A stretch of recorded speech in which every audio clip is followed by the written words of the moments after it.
Hello friends, कैसे हो आप सभी का शुभम चौधरी यूट्यूब चैनल में स्वागत है। फ्रेंड्स, अगर आप मेरे इस चैनल पर नए हैं तो इस चैनल को सब्सक्राइब कर लीजिए, बेल आइकन का बटन दबा लीजिए जिससे मेरी वीडियो की नोटिफिकेशन आपको मिलती रहे।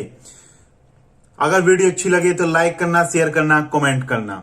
फ्रेंड्स, जैसे कि आप जानते हैं आपको संविधान चल रहा है। संविधान के 4 टॉपिक मैंने आपके इस प्रकार से कंप्लीट कर दिए कि उनमें से अगर एग्जाम में आता है तो आप अपने एग्जाम में छोड़कर नहीं आएंगे।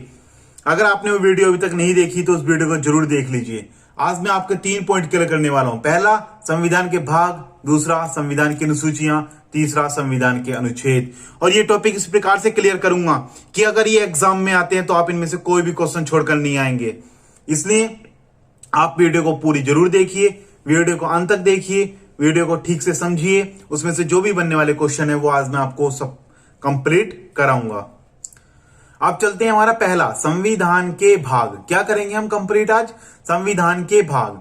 इसमें हमारा पहला क्वेश्चन बन सकता है, भारतीय संविधान में कुल कितने भाग हैं? भारतीय संविधान में हमारे 22 भाग हैं। कितने भाग हैं? 22 भाग हैं हमारे। और ये 22 भाग ज्यादातर याद करने की जरूरत नहीं है, फिर भी जितना इंपॉर्टेंट है वो मैं आपको कंप्लीट करा ही दूंगा। सेकंड, संविधान के किस भाग में संविधान संशोधन की प्रक्रिया का उल्लेख है? तो यह है हमारी भाग 20 में। किस चीज का उल्लेख है? भाग 20 में, जो हमारा अनुच्छेद 368 आता है। ये मैं अनुच्छेद टॉपिक में और आपको क्लियर कर दूंगा। थर्ड, संविधान के किस भाग में ग्राम पंचायत की स्थापना की बात कही गई है? यह भाग 4 में कही गई है। क्या कही गई है भाग 4 में? कि जो हमारी ग्राम पंचायत है उसकी स्थापना के बारे में बात कही गई है। इससे आगे, संविधान के किस भाग में अस्थायी, संक्रमित और संक्रमणकालीन और विशेष उपबंधों के प्रावधान हैं? यह है भाग 21। क्या है फ्रेंड्स? ये हमारा भाग 21 में हमारे विशेष उपबंधों और संक्रमणकालीन के प्रावधान हैं। इससे आगे, भारतीय संविधान के किस भाग में पंचायती राज से संबंधित प्रावधान हैं? यह फ्रेंड्स भाग 9 में। किसमें? भाग 9 में हमारे भारतीय संविधान के पंचायती राज से संबंधित प्रावधान हैं। भारतीय संविधान के किस भाग में नगर पालिका से संबंधित?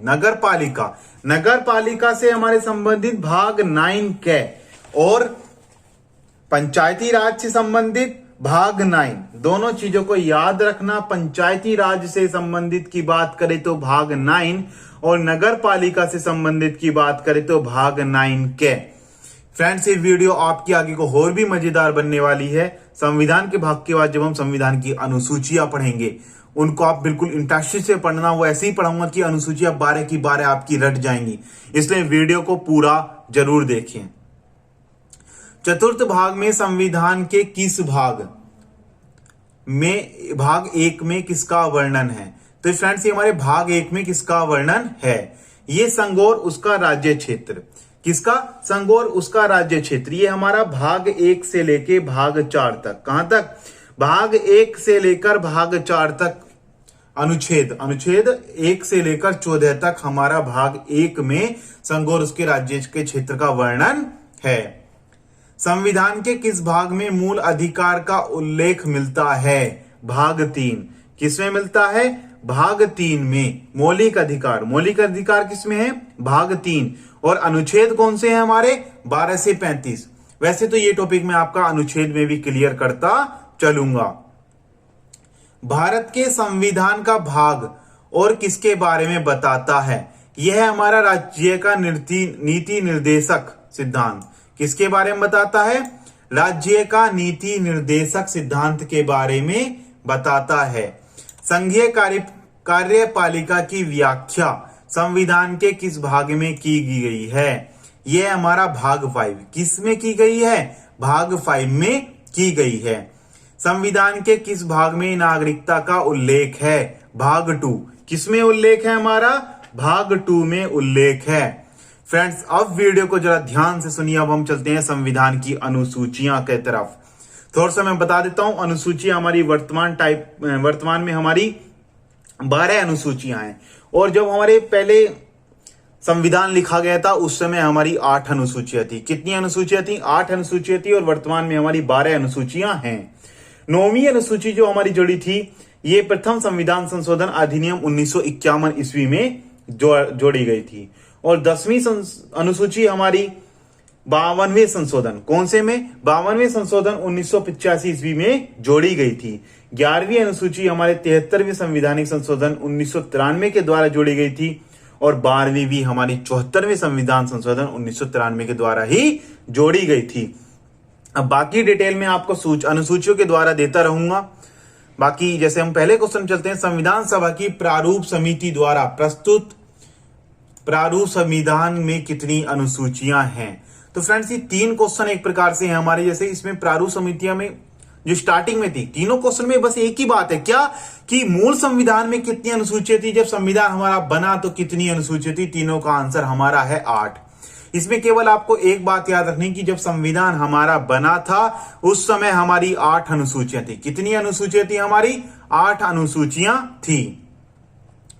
किस संविधान संशोधन अधिनियम द्वारा भारतीय संविधान में सूची जोड़ी गई है?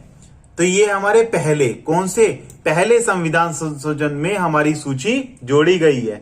कौन सी जोड़ी गई थी? हमारी 9वीं अनुसूची। कौन सी अनुसूची जोड़ी गई थी? हमारी 9वीं अनुसूची जोड़ी गई थी। संविधान की द्वितीय अनुसूची का संबंध किससे है? महत्वपूर्ण पदाधिकारियों के वेतन। अब द्वितीय अनुसूची का कहना क्या है, इसके बारे में हम जान लेते हैं। इसमें भारतीय राज्य व्यवस्था के विभिन्न पदाधिकारियों, यानी कि कौन कौन से पदाधिकारी? विभिन्न पदाधिकारी, वो भी महत्वपूर्ण वाले। कौन कौन से? उनका मैं आपको नाम बताता हूं। राष्ट्रपति, राज्यपाल, लोकसभा के अध्यक्ष और उपाध्यक्ष, राज्यसभा के सभापति एवं उपसभापति, विधानसभा के अध्यक्ष और उपाध्यक्ष, विधान परिषद के सभापति एवं उपसभापति, उच्च न्यायालयों के न्यायाधीश और भारत के नियंत्रण महालेख परीक्षा आदि के प्राप्त होने वाले वेतन, भत्ते, पेंशन आदि का उल्लेख हमारा अनुसूची 2 में किया गया है। एक बार इसको फिर से सुन लीजिए कि अनुसूची 2 में हमारा क्या बताया गया है? वेतन। क्या बताया गया है? वेतन। चलो मैं आपको 12 की 12 अनुसूचियां एक बार फिर से बता देता हूं बिल्कुल बढ़िया तरीके से। जब हमारी पहली अनुसूची की बात आई, किसकी बात आई? हमारी प्रथम अनुसूची की बात आई, तो इसमें हमें बता दिया कि तुम्हारे 29 राज्य हैं और एक हमारे कितने भी 7 हमारे केंद्र शासित प्रदेश हैं। क्या बताया गया? 29 राज्य हैं और 7 केंद्र शासित प्रदेश हैं, ये हमें बता दिया गया। लेकिन फ्रेंड्स याद रखना, वर्तमान में हमारे प्रेजेंट में 28 राज्य हैं और 9 केंद्र शासित प्रदेश हैं। ये मैंने एक आपको आर्टिकल 370 पर एक वीडियो दी है, आप उसको मेरी वीडियोस में जाकर देख लेना। तो उसमें क्या बताया गया है कि हमारे 28 राज्य है, यानी कि जो हमारा जम्मू कश्मीर वाला राज्य था उसको हटा दिया गया है और उसके जगह 2 केंद्र शासित प्रदेश जुड़े, पहला जम्मू कश्मीर, दूसरा लद्दाख। इसलिए हमारे 28 राज्य और 9 केंद्र शासित प्रदेश हो गए हैं। अब प्रथम अनुसूची में हमें क्या मिला? हमें राज्य पता चल गए। द्वितीय अनुसूची में हमें पता चल गया कि हमारी भाई वेतन वगैरह भी तो कुछ होना चाहिए, हमारे खाने पीने का खर्चा भी तो कुछ होना चाहिए। तो द्वितीय अनुसूची में हमें क्या पता चला कि हमारे खाने पीने का खर्चा, हमारे वेतन, भत्ते, पेंशन, ये हमें कहां से पता चला? द्वितीय अनुसूची से पता चला। जैसे इसमें अगला क्वेश्चन है, भारतीय संघ में शामिल और संघ शासित क्षेत्रों का उल्लेख भारतीय संविधान की किस अनुसूची में है? तो ये प्रथम अनुसूची में है। प्रथम अनुसूची में हमें क्या बताया गया था कि तुम्हारे 29 राज्य और 7 केंद्र शासित प्रदेश हैं, लेकिन वर्तमान में हमारे 28 राज्य और 9 केंद्र शासित प्रदेश हैं। इस बात को आप ध्यान रखना। नेक्स्ट, संविधान की किस अनुसूची में प्रत्येक राज्य तथा संघ राज्य क्षेत्रों के लिए राज्यसभा के स्थान आवंटित सूची है? ये हमारी चतुर्थ अनुसूची। चौथी अनुसूची का कहना है कि इसमें विभिन्न राज्यों तथा संघीय क्षेत्रों की राज्यसभा में प्रतिनिधित्व का विवरण दिया जाएगा। यानी कि पहली अनुसूची आपने पढ़ ली, दूसरी अनुसूची आपने पढ़ ली, फिर उसके बाद मैं तीसरी अनुसूची के बारे में चलो थोड़ा सा बता देता हूं। तीसरी अनुसूची ने कहा जो हमारे राष्ट्रपति उपराष्ट्रपति होंगे वो जो शपथ लेंगे वो तीसरी अनुसूची के द्वारा लेंगे। किस अनुसूची के द्वारा शपथ लेंगे राष्ट्रपति उपराष्ट्रपति? तीसरी अनुसूची के द्वारा। एक बार दोबारा सुनिए, पहली अनुसूची जिसमें हमें पता चल गया हमारे राज्य कितने हैं, केंद्र शासित प्रदेश कितने हैं। दूसरी अनुसूची में हमें पता चल गया कि हमारी पेंशन, भत्ते और हमारे मालिक परीक्षा मतलब भत्ते, पेंशन वगैरह और हमारी सैलरी वगैरह, वेतन, ये हमें पता चल गया द्वितीय अनुसूची के द्वारा। तृतीय अनुसूची की बात आई तो बोली जो हमारी द्वितीय अनुसूची में राष्ट्रपति उपराष्ट्रपति थे, ये जो शपथ लेंगे तृतीय अनुसूची के द्वारा लेंगे। चतुर्थ अनुसूची की बात आई तो उसने बोला विभिन्न राज्य तथा संघीय क्षेत्रों के राज्यसभा, किसके बारे में? विभिन्न राज्य तथा संघीय क्षेत्रों के राज्यसभा में प्रतिनिधित्व का विवरण दिया जाएगा। ठीक। अब पांचवी सूची की बात आई तो उसमें अनुसूचित जनजाति, किसके बारे में बताया गया? अनुसूचित जनजाति के बारे में बताया गया। अब इससे आगे चलते हैं, हमारा आगे भारतीय संविधान में 22 भाषाओं को राज्य भाषा का दर्जा प्रदान किया गया है। वह राज्य भाषाओं की मतलब कौन से अनुच्छेद के द्वारा हैं? तो ये फ्रेंड्स, ये हमारा अनुच्छेद नहीं, यहां पर हमारा अनुसूची क्या आएगा? यहां पर हमारा ये अनुसूची है, तो ये हमारे 8वीं अनुसूची के द्वारा, किसके द्वारा है? 8वीं अनुसूची के हमारे द्वारा हैं। तो यह हमारा जो 22 भाषाएं जोड़ी गई हैं, ये 8वीं अनुसूची के द्वारा जोड़ी गई हैं। अब 8वीं अनुसूची ने क्या कहा था? इसमें भारत की 22 भाषाओं का उल्लेख दिया था। क्या दिया था? 22 भाषाओं का उल्लेख दिया था, जिनमें से 14 भाषाएं, सबसे पहले कितनी भाषाएं थी हमारी? 14 भाषाएं थी। लेकिन उसके बाद हमारी 1967 ईस्वी में 21वां संशोधन, जिसमें सिंधी जोड़ी गई थी। 1992 ईस्वी में 71वां संशोधन, जिसमें कोंकणी, मणिपुरी तथा नेपाली भाषा जोड़ी गई थी। 2003 में 92वां संशोधन, जिसमें मैथिली, संथाली, डोंगरी एवं बोडो जोड़ी गई थी। एक बार दोबारा सुनिए, जब ये हमारी 8 अनुसूची हैं, इसमें 22 भाषाएं हैं, लेकिन पहले हमारी 14 भाषाएं थी। कितनी भाषाएं थी? मूल रूप से 14 भाषाएं थी। उसके बाद हमारी आगे की ये 8 भाषाएं जोड़ी गई हैं। अब ये कौन कौन सी और किस समय जोड़ी गई हैं? जब हमारा 21वां संशोधन हुआ था, उसमें जुड़ी थी सिंधी। कौन सी जुड़ी थी? 21वें संशोधन में सिंधी जुड़ी थी। उसके बाद 71वां संशोधन हुआ था, उसमें जुड़ी थी कोंकणी, मणिपुरी तथा नेपाली। कौन कौन सी? कोंकणी, मणिपुरी तथा नेपाली हमारी जुड़ी थी। जब 2003 ईस्वी में 92वां संशोधन हुआ, उसमें मैथिली, संथाली, डोंगरी एवं बोडो हमारी सूची जुड़ी थी। यानी कि वो आपको पता चल गया कि 8वीं अनुसूची में 22 भाषाओं का वर्णन किया गया है। अगला, भारतीय संविधान की 8वीं अनुसूची का संबंध किसके साथ है? और ये आपको पता चल गया, भाषाओं के साथ है। किसके साथ है? भाषाओं के साथ है। कितनी भाषाएं हैं हमारी? 22 भाषाएं हैं। भारतीय संविधान में कितनी अनुसूचियां हैं? 12 अनुसूचियां। और पहले कितनी थी? 8 अनुसूचियां थी। बाद में वर्तमान में कितनी हो गई? 12 अनुसूचियां हमारी हो गई। दल बदल के आधार पर निर्वाचित सदस्यों की योग्यता संबंधी विवरण संविधान की किस अनुसूची में दिया गया है? यह हमारी 10वीं में दिया गया है। अब 10वीं अनुसूची का क्या कहना है? ये पहले सुनिए, ये 52वें संशोधन। कौन से? 52वें संशोधन 1985 ईस्वी के द्वारा यह अनुसूची हमारी जोड़ी गई थी। लेकिन इसमें दल बल से संबंधित प्रावधानों का उल्लेख है। किसका उल्लेख है? दल बल से संबंधित प्रावधानों का उल्लेख है। संविधान की 12वीं अनुसूची में यह नगर पालिका के अधिकार से संबंधित प्रावधान है। कौन सा? देखो, 12वीं अनुसूची की बात करते हैं तो ये 74वें संवैधानिक संशोधन द्वारा 1993 में, एक बार याद रखना, किसके द्वारा जोड़ी गई थी? 74वें संवैधानिक संशोधन के द्वारा 1993 में जोड़ी गई थी। इसमें शहरी क्षेत्रों, स्थानीय स्वशासन और संस्थाओं की कार्य करने के लिए 18 विषय प्रदान किए गए थे।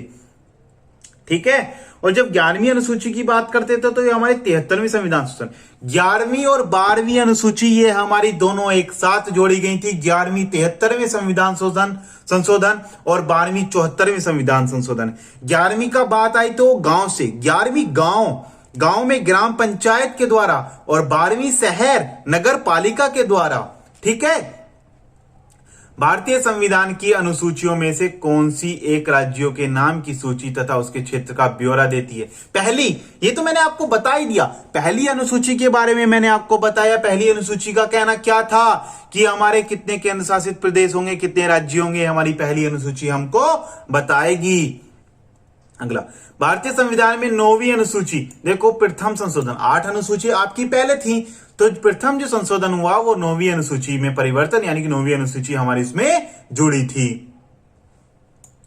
यह भारतीय संघ में को एक नए राज्य का सृजन करना हो तो संविधान अनुसूचियों में से किसका अवश्य संशोधन किया जाएगा। अब जैसे हमारे पहले 29 राज्य थे, 7 केंद्र शासित प्रदेश थे, ये हमारी कौन सी अनुसूची ब्यौरा दे रही थी? इसकी पहली अनुसूची ब्यौरा दे रही थी।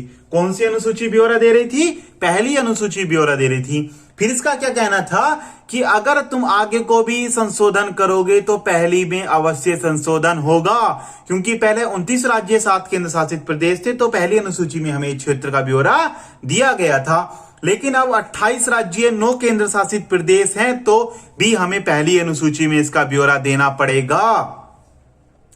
भारत के संविधान की किस अनुसूची में विभिन्न राज्यों में अनुसूचित क्षेत्र के शासन और नियंत्रण के लिए विशेष उपबंध है? यह है 5वीं अनुसूची में है। किसमें? 5वीं अनुसूची में। अब 5वीं अनुसूची का क्या कहना है ये मैंने आपको बताया। अनुसूचित क्षेत्र और अनुसूचित जनजाति और के प्रशासन नियंत्रण के बारे में उल्लेख 5वीं अनुसूची में हमारा किया गया है।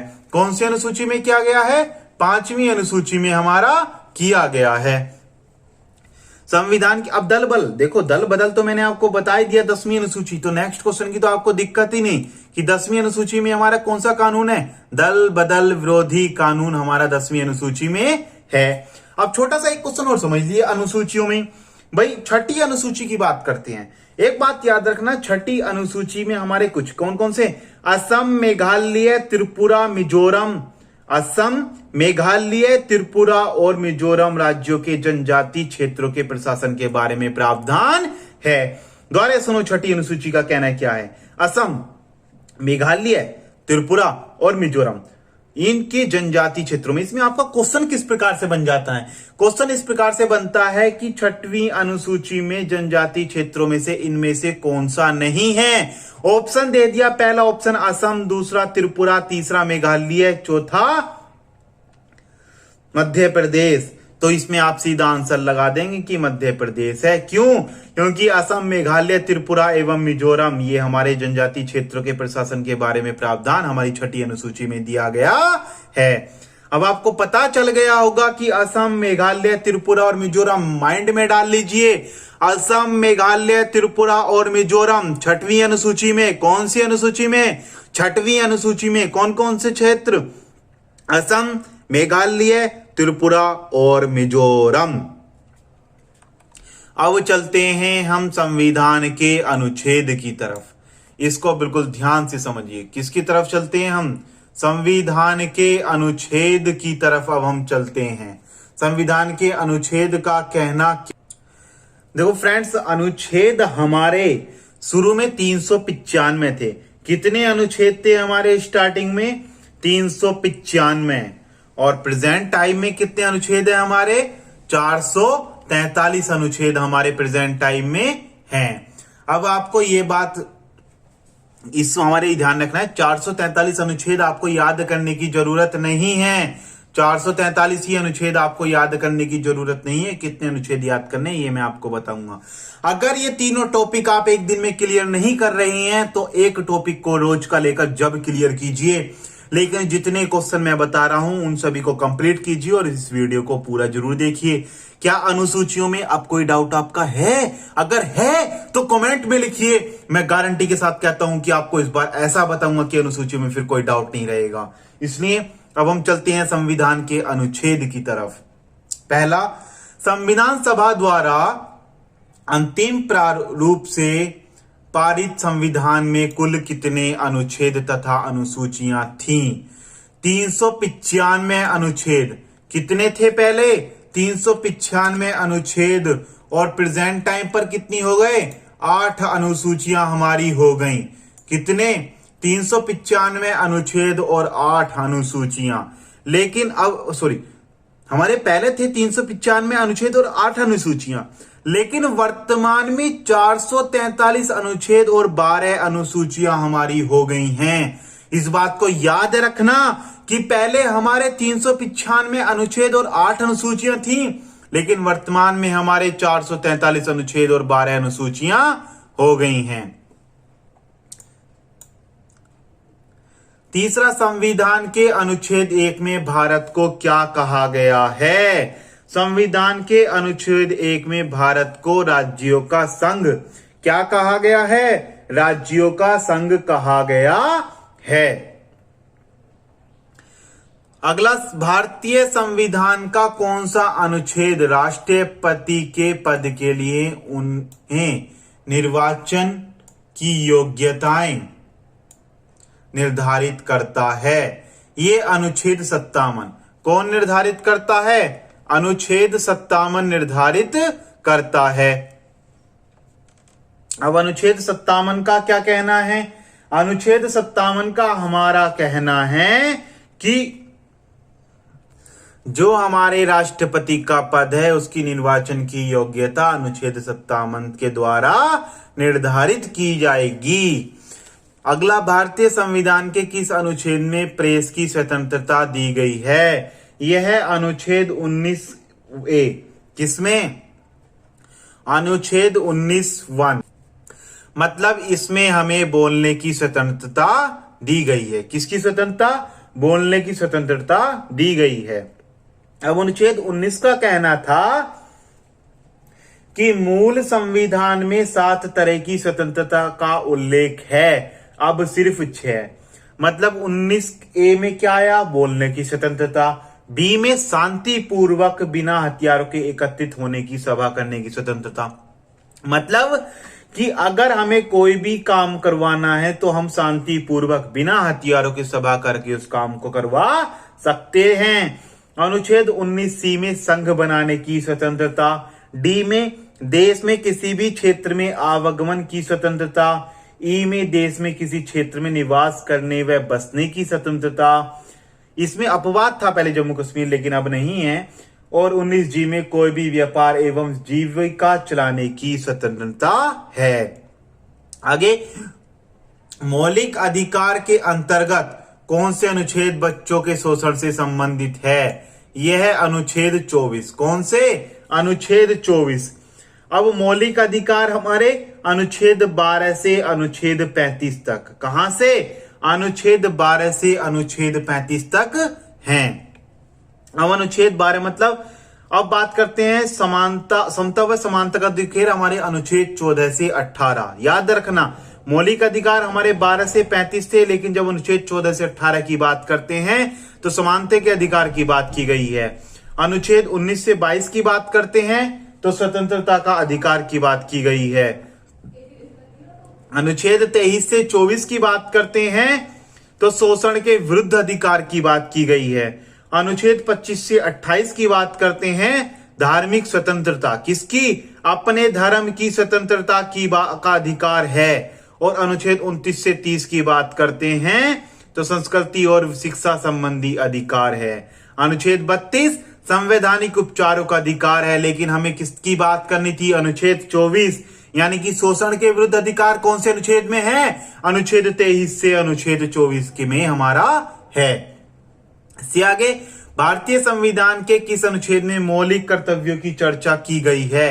यह हमारा अनुच्छेद 51A। किसकी की गई है? अनुच्छेद 51A की चर्चा की गई है। भारतीय संविधान के अंतर्गत कल्याणी राज्य की अवधारणा अनुच्छेद में वर्णित है। यह हमारी अनुच्छेद 39 यानी कि अनुच्छेद 39 में वर्णित है। किसमें? अनुच्छेद 39 में हमारी वर्णित है। अब अनुच्छेद 36 से 51, याद रखना, अनुच्छेद 36 से 51 हमारे नीति निर्देशक तत्व। नीति निर्देशक तत्व कौन से हैं हमारे? अनुच्छेद 36 से 51 हमारे हैं। भारत के संविधान में किस अनुच्छेद के अंतर्गत भारत के राष्ट्रपति पर महाभियोग चलाया जा सकता है? यह अनुच्छेद 61 पर। किस पर किसके द्वारा चलाया जा सकता है? अनुच्छेद 61 पर चलाया जा सकता है। अब इसके अनुसार हमारा क्या होता है कि हमें, मतलब जब भी हम महाभियोग चलाएंगे तो उससे पहले राष्ट्रपति को 14 दिन पहले लिखकर सूचना दी जाए। 14 दिन पहले लिखकर राष्ट्रपति को सूचना दी जाए। फिर उस पर हमारे सदन के 1/4 सदस्यों के हस्ताक्षर होने चाहिए। किसके हस्ताक्षर होने चाहिए? सदनों के 1/4 सदस्यों के हस्ताक्षर हों। संसद के उस सदन जिसमें महाभियोग का प्रस्ताव पेश है के 2/3 सदस्यों द्वारा। मतलब संसद की बात है। संसद हमारे, जब संसद में हम जाते हैं तो उसमें हमारे 1/4 सदस्यों के हस्ताक्षर होने चाहिए। फिर जब हमारे जिसके द्वारा महाभियोग का प्रस्ताव पेश हो उसमें हमारे 2/3 के, किसके 2/3 के हमारे जो होने चाहिए प्रस्ताव द्वारा 2/3 के हस्ताक्षर होने चाहिए। संविधान के किस अनुच्छेद में उपराष्ट्रपति पद का प्रावधान है? यह अनुच्छेद 63। कौन से में? अनुच्छेद 63 में। इसमें हमारे उपराष्ट्रपति से संबंधित प्रावधान अमेरिका के जो कहां से ग्रहण किया गए थे? अमेरिका से, अमेरिका के संविधान से हमारा ग्रहण किया गया था। अनुच्छेद 63 में उपराष्ट्रपति का संविधान प्रावधान हमारा बताया गया था। कौन सा अनुच्छेद संसद के अधिवेशन के बीच 6 माह के अंतराल की अनिवार्यता का उल्लेख करता है? यह अनुच्छेद 85। कौन सा अनुच्छेद? अनुच्छेद 85। संविधान के किस अनुच्छेद के अंतर्गत राष्ट्रपति अध्यादेश जारी करता है? अनुच्छेद 123। किसके द्वारा जारी करता है? अनुच्छेद 123 के द्वारा जारी करता है। संविधान के किस अनुच्छेद में सर्वोच्च न्यायालय के न्यायाधीश पर महाभियोग चलाना? याद रखना, अनुच्छेद राष्ट्रपति की जब हमने महाभियोग की बात करी थी तो अनुच्छेद 61 था, और जब हम किसकी बात कर रहे हैं? सर्वोच्च न्यायालय के न्यायाधीश की बात कर रहे हैं, तो हमारा कौन सा अनुच्छेद है? अनुच्छेद 124। भारतीय संविधान में कौन सा अनुच्छेद संसद को अंतर्राष्ट्रीय समझौतों को लागू करने के लिए विधि निर्माण करने की शक्ति प्रदान करता है? यह है अनुच्छेद 253। कौन सा अनुच्छेद है? 253। भारतीय संविधान के किस अनुच्छेद के अंतर्गत वित्त आयोग के गठन का प्रावधान है? अनुच्छेद 280 के द्वारा। किसके द्वारा? अनुच्छेद 280 के द्वारा प्रावधान हमारा है। संविधान का अनुच्छेद 312 हमारे अखिल भारतीय सेवाओं से संबंधित है। किसके द्वारा? अखिल भारतीय से हमारा अनुच्छेद 312 संबंधित है। भारतीय संविधान के किस अनुच्छेद में अनुसूचित जनजातियों के लिए एक राष्ट्रीय आयोग का प्रावधान है? अनुच्छेद 338। किसके द्वारा? अनुच्छेद 338 में प्रावधान है। संविधान के किस अनुच्छेद के अंतर्गत हिंदी को राज्य भाषा का दर्जा प्रदान किया गया है? अनुच्छेद 343(1). कौन सी अनुसूची थी? 8वीं अनुसूची। याद रखना, कौन सी अनुसूची थी? 8वीं अनुसूची, जिसमें हमारे 22 भाषाओं की मान्यता दी गई थी। पहले 14 भाषा थी, बाद में हमारी 8 भाषा और ऐड की गई थी। संविधान के किस अनुच्छेद के अंतर्गत राष्ट्रपति राष्ट्रीय आपातकाल की घोषणा करता है? अनुच्छेद 352 के अंतर्गत। संविधान के किस अनुच्छेद के आधार पर वित्तीय आपात की उद्घोषणा राष्ट्रपति करता है? अनुच्छेद 370। संविधान में मंत्रिमंडल शब्द का एक बार प्रयोग हुआ और यह अनुच्छेद 352 में है।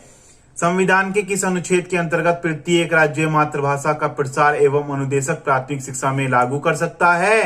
अनुच्छेद 350(a). संसद को संविधान का अधिकार दिया गया अनुच्छेद 368 में। संविधान के किस अनुच्छेद में संविधान के संशोधन की प्रक्रिया का उल्लेख है? अनुच्छेद 368। संविधान के किस अनुच्छेद में यह व्यवस्था की गई कि प्राथमिक स्तर पर भाषा में संविधाओं की व्यवस्था करने का प्रयास करेगा? अनुच्छेद 350। भारतीय संविधान के किस विभिन्न राज्यों में जो संविधान हमारा प्रावधान का उल्लेख किसमें हुआ था? अनुच्छेद 371 में हुआ था। भारतीय संविधान के अनुच्छेद 17 के उपबंध में किया गया अस्पृश्यता उन्मूलन का? किसका? अनुच्छेद 17 में अस्पृश्यता उन्मूलन का किया गया। भारतीय संविधान में किस अनुच्छेद के राज्य सरकार को ग्राम पंचायत संगठन का निर्देश देता है? अनुच्छेद 40। भारतीय संविधान के किस अनुच्छेद में अनुसूचित जातियों के राष्ट्रीय आयोग का प्रावधान है? अनुच्छेद 338(a). संविधान के किस अनुच्छेद के अंतर्गत लोक सेवा आयोग के सदस्य को हटाया जा सकता है? अनुच्छेद 317 के द्वारा हमारे लोक सेवा आयोग के सदस्य को हटाया जा सकता है। संविधान के किस अनुच्छेद में राज्य द्वारा प्राथमिक शिक्षा मातृभाषा दिए जाने का प्रावधान है? अनुच्छेद 350(a). भारतीय संविधान में समानता का अधिकार जो हमारे 5 अनुच्छेद 14 से 18 और समानता का अधिकार हमारा कहाँ में आएगा? 12 से 35 वाला मौलिक अधिकार अनुच्छेद 12 से 35। अनुच्छेद 14 का कहना क्या था? विधि के समक्ष समानता। और 15 का धर्म, नस्ल, जाति, लिंग या जन्म स्थान के आधार पर भेदभाव का विरोध। अनुच्छेद 16 लोक नियोजन के विषय में अफसर की समानता। 17 का कहना है अस्पृश्यता का अंत। अस्पृश्यता के उन्मूलन के उसे दंडनीय अपराध भी घोषित किया गया है। 18 का कहना है उपाधियों का अंत। भारतीय संविधान के किस अनुच्छेद के अंतर्गत भारत सरकार का दायित्व या ब्रह्म आक्रमण एवं आंतरिक अशांति की राज्यों की रक्षा करे? अनुच्छेद 352 के द्वारा करेगा। भारतीय संविधान के किस अनुच्छेद के भारत नागरिक के मूल कर्तव्य शामिल हैं? अनुच्छेद 51। किसमें भारतीय नागरिक के मूल कर्तव्य शामिल हैं? अनुच्छेद 51। भारतीय संविधान की उनसे संबंधित मतलब भारतीय संविधान अनुच्छेद 17 मैंने अभी बताया किससे शामिल है? अस्पृश्यता का अंत से। अनुच्छेद 17 किससे शामिल है? अस्पृश्यता का अंत से। भारत में फिर भी एक नागरिकता का कर्तव्य होगा, प्राकृतिक पर्यावरण संरक्षण सुधार। यह कथन भारतीय संविधान के किस अनुच्छेद से संबंधित हैं? अनुच्छेद 48A। किससे संबंधित हैं? अनुच्छेद 48A। 48 कै का कहना है पर्यावरण का संरक्षण तथा संवर्धन और वन एवं वन्य जीवों की रक्षा। ये हमारे अनुच्छेद 48 कै का कहना है। और अनुच्छेद 48 का कहना क्या है? कृषि एवं पशुपालन का संगठन। क्या कहना है? कृषि एवं पशुपालन का संगठन। तो दोस्तों आज की आपके इतने ही क्वेश्चन थे जो मैंने अनुच्छेद, अनुसूची और संविधान सभा के बारे में बताए। अगर आपको वीडियो अच्छी लगी हो तो चैनल को सब्सक्राइब कर बेल आइकन का बटन दबा लीजिए, जिससे मेरी वीडियो की नोटिफिकेशन आपको मिलती रहे। लाइक करना ना भूलें, शेयर करें, कमेंट करें। जैसी भी वीडियो आपकी लगी हो लाइक, शेयर एंड कमेंट जरूर करके बताइए। आपके लाइक से ही हमारा मोटिवेशन मिलता है, हमें इससे और कोई फायदा नहीं मिलता। अगर आप जो लाइक देते हैं उससे हमें मोटिवेशन मिलता है, हम आपके लिए और ज्यादा मेहनत करते हैं।